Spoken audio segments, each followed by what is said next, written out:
Chapter 4 The Public Tables. When the boys of Orestes' company gathered for their evening meal, Gillon alone was missing. Each boy, as he returned, brought with him something for the tables: fruits, vegetables, olive oil, meat, or meal.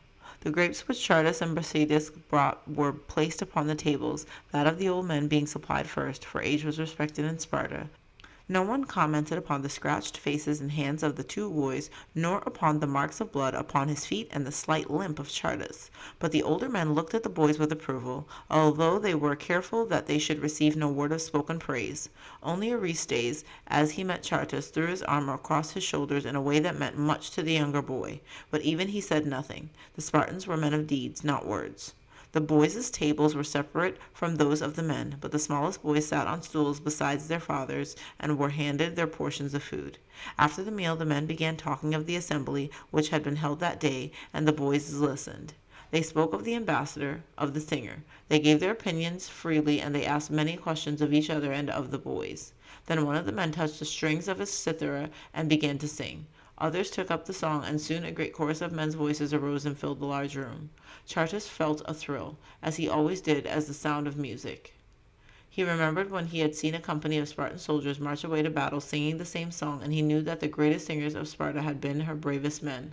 The men stopped singing. Suddenly one of them, named Agis, turned and, nodding toward Brasidas, asked, "Who established the Olympian Games?"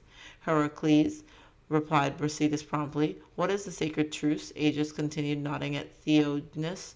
"The peace which is preserved between all the states of Greece during the games at Olympia," Theognis answered. "Why does Sparta need no walls?" came a third question, and this time it was directed to Theron. But Theron was not paying attention, and did not even know that he had been spoken to. He was so intent upon teasing a smaller boy, when he should have been listening and learning, that he now had his back toward the speaker. "Theron, son of Cynodon," said Agis, and at the tone of his voice Theron started and turned. "You have shown disrespect to age and a contempt for knowledge. You may go out and spend the night among the mountains." Theron arose and instantly left the room. If any among the boys or men thought the punishment severe, they did not show it by word or look, and they probably did not consider it too severe. But Chardas, remembering his flight down the mountainside during the day, wondered how he would have fared had it been dark. "It is good to give attention," he thought, as the door closed upon Theron. "Why does Sparta need no walls?" The question was repeated, and this time Agis nodded to Chardas. "The men of Sparta are her walls," replied Chardas, and the grave men about the table smiling approvingly at the earnestness of the boy. Another song was sung. Joking remarks were exchanged between the men. Some of the boys were quizzed until they scarcely knew how to answer, and then, one by one, the men arose and bade each other good night. There were no lights in the streets, and the streets themselves were irregular and unpaved. The buildings of the city were set here and there without plan, and the streets wound here and there between them. None of the younger men carried lights, but the men who were over 60 were carefully lighted to their homes. Even the smaller boys of Sparta were accustomed to going about without lights, but none of the boys went home at night. From the time they were 7 years old they slept, as well as ate, in the public buildings which were furnished for that purpose, and each company of boys had its own quarters.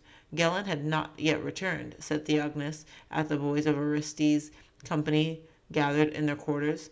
"And now Theron is gone too," added Brasidas, with a shrug of his shoulders. "To sleep, boys," was the only response of their iron, and at once the boys dropped upon their beds of reeds. "I wonder if Orestes will suffer for Theron's conduct," wondered Chardas as he tossed about, for he knew well that the irons were held responsible for the conduct of the boys of their company. Chardas's muscles were lame and sore, and the bed of rushes was far from soft, but it was the only sort of bed he knew, and he was trained to hardy endurance. It was not long before he was sound asleep.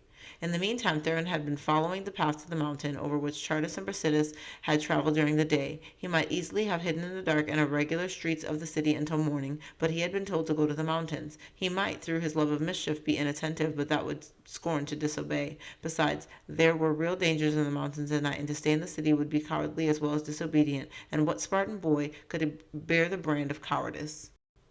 So Theron climbed the path till he came to the steeper cliffs. "I will rest on one of these cliffs," he said. "It is safer here than higher up among the trees." Unconsciously he had spoken his thoughts aloud, and as he stopped he heard an answering sound. He was alert at once. It might be one of the beasts of the mountain, for he knew well that it was the haunt of wild animals, and that they roamed about at night. He held his breath and listened. At a little distance he again heard the sound, and then the words softly spoken. "Can it be you, Theron?" "Yes," said Theron with a ring of gladness in his voice. "Where are you, Gellon? What has happened?" "I thought it was your voice," said Gellon, making his way to the cliff. "How came you here? Did you fail too?" No, answered Theron, I did not fail, for I carried a large cruse of oil to the tables, but yet I am in disgrace. Then he explained how he came to be sent to the mountains.